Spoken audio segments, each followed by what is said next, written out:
I'll tell you what efficiency. I think about this. That's what I think about it. They didn't do anything. It didn't work. It didn't work at all. I want to use this for animals, but it's also worse than I remember. It's in pretty bad shape. The question is it salvageable? Welcome back to the Yeostead, where it's nice and cold.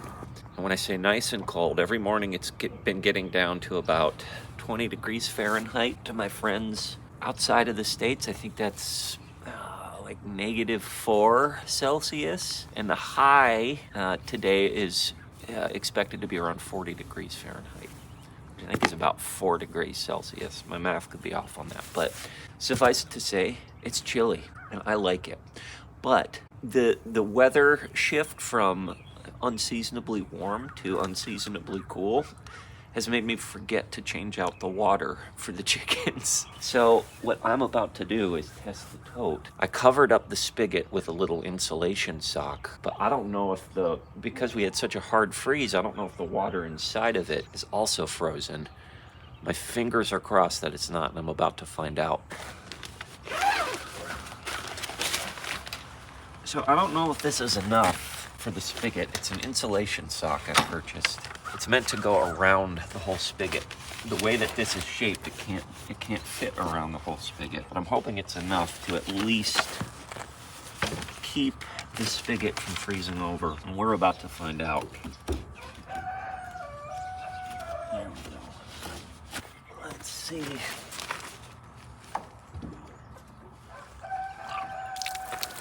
Oh, good. It's working. It didn't freeze over, thankfully. But my hope is, now that we've gotten into this cool snap, that I won't just have a giant block of ice inside this IBC tote. I need to do some research. If you guys are familiar with IBC totes or use them and you live in a cooler climate, I'm open to suggestions.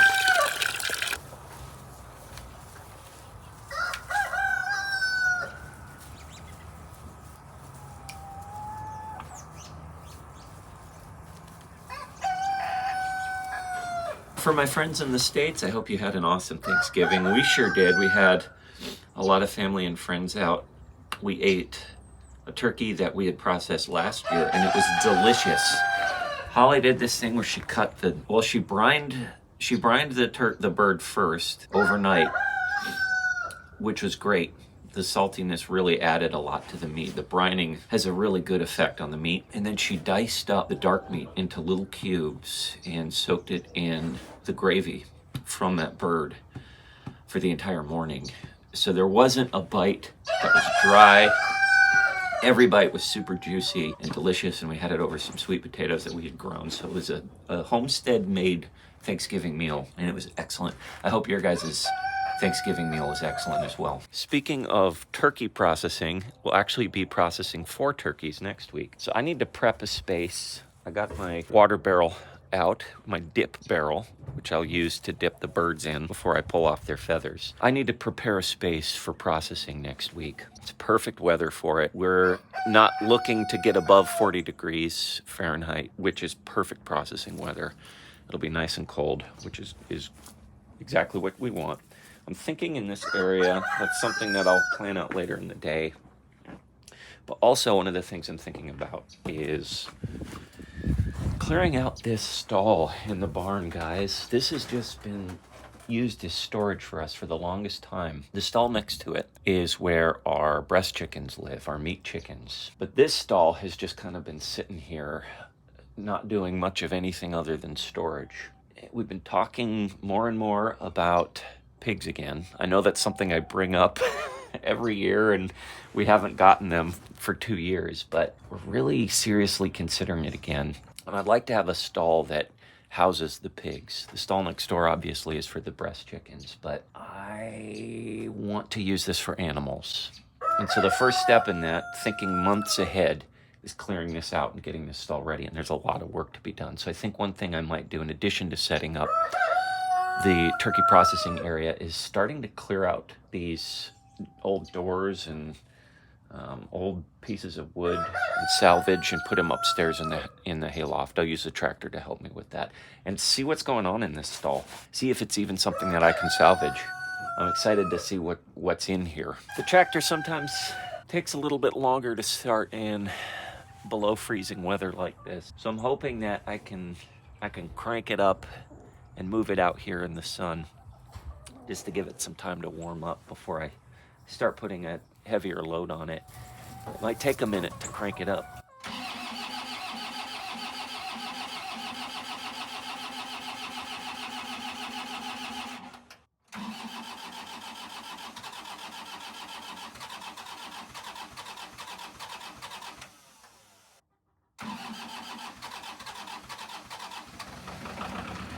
So it was a little sluggish getting started due to the below freezing weather that we're in, but eventually I got it cranked over, turned over, got it out in the sun, stretched its legs a little bit in the front pasture, and then brought it around here to where I will be loading up the doors and the windows and everything into the bucket, and then I'll be lifting them up to the hayloft, and then I'll be able to grab them and just place them there. I'll have to figure out what the new setup in the hayloft is going to look like. I don't want to just throw stuff up there. I'd like to at least order it somewhat.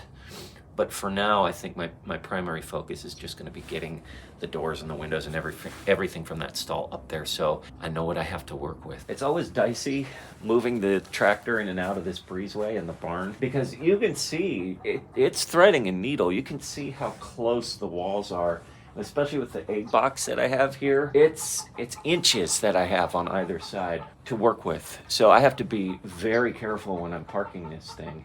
All right, I suppose there's nothing much to do other than to just start hauling stuff out, I guess.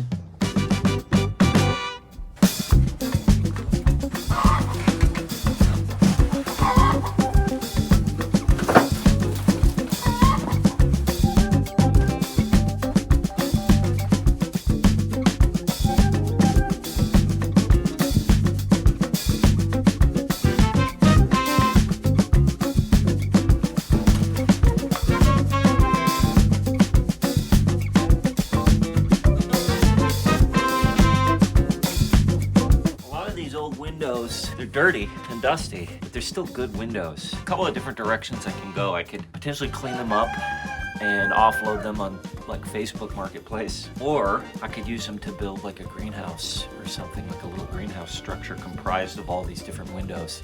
There's a lot of different possibilities. One thing I don't want to do is just trash them.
So while it wasn't a big deal to get the smaller windows and the smaller doors up into the hayloft, I quickly realized that moving a lot of these larger pieces, the doors that are made of hardwood, and these big delicate windows, these huge multi-paned, delicate, old windows. That's a two-person job.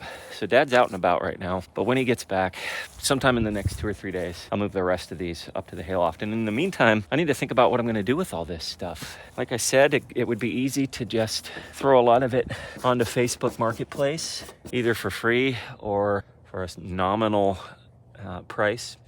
But there's part of me that wonders what it would be like to maybe craft some of these things into a greenhouse one day. Maybe by the time we get to spring.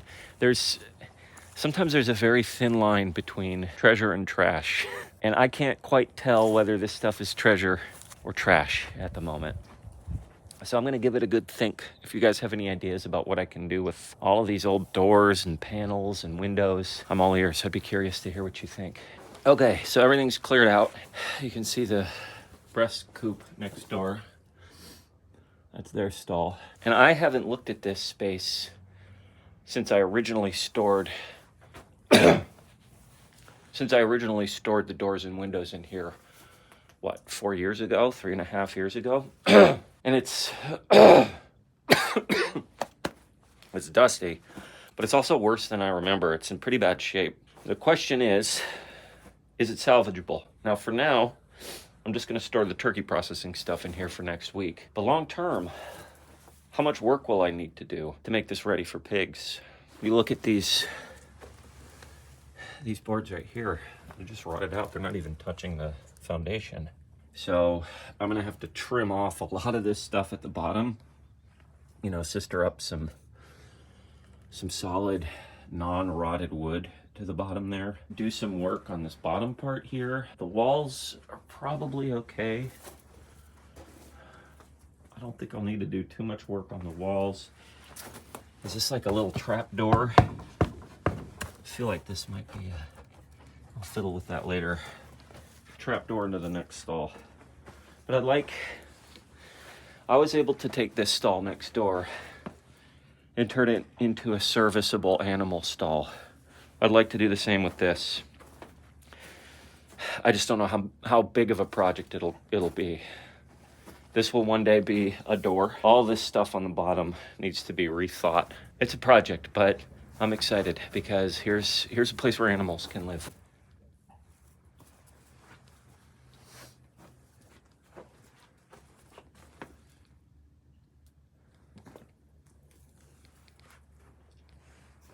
I wanted to take a quick second to shout out my friends at Camel City Mill Sock Company. They're based in North Carolina, right across the Tennessee border.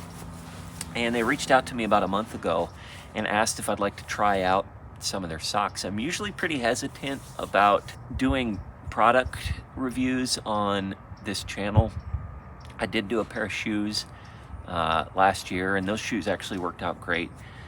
But it's normally not something I do very much. But there's an issue that I have with socks. I always wear out the toes of my socks within a month or two of me buying them. And it's been a problem that's plagued me for most of my adult life. Even in periods where I wasn't super active outdoors, within 3 months or so, my socks would always be worn down at the toe. But when I started doing the homesteading thing and I'm always out working, it's usually within a month that my socks break down. And I've got the holes in my socks and it's uncomfortable. So when Camel City Mill reached out to me and said, hey, do you want to try out some of these socks? I was like, yes, I do, because I always deal with sock issues. I'll try them out for a month, and if I like them, then I'll promote them on my channel. And I got to tell you, I love them. And I'm not just saying that. I'm wearing them right now. There are 3 things that I needed to establish after a month had gone by before I'd promote these socks. 1, that they wouldn't break down in the toes. And as you can see, they have not done that. 2, they're comfortable and not sweaty. And I don't know if it's the material. These are made out of merino wool. These are very comfortable. They're very breathable, and they're not sweaty. The 3rd thing is that they stay up on my calf. And these things will stay up on my calf. I haven't dealt with them falling down. They're nice and tight. So they're comfortable, they breathe, and most importantly, they haven't broken down. Not yet. Now, if they do break down, I'll be honest with you guys and I'll let you know. But so far, these things have not broken down on me, which is a miracle considering I go through socks in a month. So I have a link in the description below if you're interested in trying out these socks. or if you know somebody that deals with sock issues like I do and you want to get them a gift, I'd suggest you put in the promo code that's in the description. I think it's Yeoman10. And I believe there's a little bit of a discount if you're interested in giving them a shot. They're very quality socks. I had my dad try a pair, and so I'll report back on his experience with them probably in the next few videos. Word on the street is that these things are really good. They're really nice. So give them a shot. I think they're working good for me, and hopefully they work good for you too. Check out the link in the description below. I vouch for these guys. They are treating my feet right.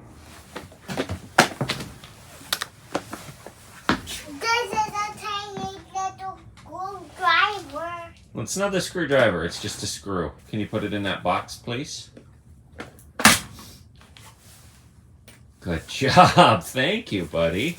So a lot of people have asked for an update on our mosquito buckets of doom. Basically, the idea was you fill up a brightly colored 5-gallon bucket with water, and you put a little donut-shaped, it's like a little donut, it's called a mosquito dunk, and it's made out of some sort of bacteria that's designed to kill mosquito larvae. I think the bacteria is called BTI. And the idea is mosquitoes lay their eggs in these attractive buckets filled with water. The eggs hatch and get to the larva stage, and they consume this bacteria and they die. That's the plan. That's the idea for these. And so we had these things laid out all across the property, especially in the woods where the mosquitoes would congregate. A lot of people ask me for updates now that we're officially out of mosquito season. It's been chilly. We haven't dealt with mosquitoes for a few weeks. And so I thought I'd bring our resident mosquito detection expert to give us an update on whether or not the BTI dunks worked. And our resident mosquito detection expert happens to be my wife, Holly. She's an expert at letting everyone know whether or not there's mosquitoes in the area, because mosquitoes are attracted to you. Very much so. They have something in common with you. They like me. That's right. I'm very attracted to you, just like the mosquitoes are. So I'm going to stop talking and let the mosquito detection expert tell us what she thinks, what the post-mortem is on the I'll tell you efficiency. What I think about this. That's what I think about it. That's what I think about the buckets. They didn't do anything. It didn't work. It didn't work at all. If it did work, maybe, I don't know. Me and Henry still got so many bites because for whatever reason, the mosquitoes love us. They flock to us. They bite us. Yeah, it didn't do anything. We had mosquitoes into late November. So there's a potential that, I still might set the buckets up early in the season just to give it a shot, because we still have quite a few of those dunks left. There is some kind of mutant mosquito, and people have been talking about The this. We've read about tiger it. mosquito, I think it's called. It's got white stripes on it. And that Well- thing is what they call a day biter. Normally mosquitoes come out at night, but That's this thing what they call a day bite. this thing comes out during the day and bites. We hadn't dealt with the tiger mosquito when we first moved here, but apparently they started moving in across the country, and they're taking over. And these things are vicious. They're really nasty. And so that's why we started taking these measures to try and control them. And this didn't work. It didn't work at all. So I think, but we need to look into something else. We've actually talked about spraying. Now, when I say spray, we'd like to avoid the chemical sprays, but they actually have natural sprays. I think it's garlic. Yeah. That we're work- gonna, I don't want to spray chemicals, so we're gonna have to figure something out. So, but other than trying to monitor our land for pools of water and places where water can collect, that's the best that we're going to try and do is find some sort of natural spray. Garlic, and there's another one. And I've read reviews that they're very effective. But I've also read reviews that these things were effective. So the battle continues. We've gotten a slight respite from it. In the cold weather, we can actually walk down here in the back pasture without having to worry about mosquitoes attacking us and ganging up on us. We've got a few months. We got to prep for mosquitoes in the spring. So if you guys have tried something that works for you, we'd love to hear about it, because we'll try anything, won't we, Holly? I don't know about anything. Those are big words. We will try. We will get very creative. Let's put it that way. What is that, by the way? What's what? Oh, a carcass of sorts. It's not a chicken. Ugh. Is that a cat? No. It looks like it might be a beaver. Well, we know that beaver carcasses are around here. Oh, does it have teeth? Yes. I can't remember. What is that thing, buddy? That thing. It's baby's first roadkill, baby's first carcass. It's a big moment. It is. We had mentioned the consideration of pigs last year. As you guys know, it didn't happen. We've started thinking about pigs again. Our mind has turned back towards bacon, sausage, and leaf lard, and we're thinking about pigs. It's not a guarantee, but it is something that's definitely going to happen. If not next year, then very soon. But we need a place for them to live. And yes, we have fencing for them, and yes, we have the pig hoop. But when they're piglets, I want them to stay in a stall. This stall is spoken for. Can I make that one serviceable? Doesn't need to be fancy, just a place that can stand up to pigs, young pigs. Directly in front of me, we've got turkeys that we're processing next week. And after that, we're probably gonna get more chickens. Our chickens have not been laying well. It's the time of the year. Chickens typically go on strike, egg strike. Not as much daylight, so our egg production goes down. But we got a lot of old chickens. So I think I'm gonna talk to Katie Kramer and get a bunch of pullets in the next few weeks.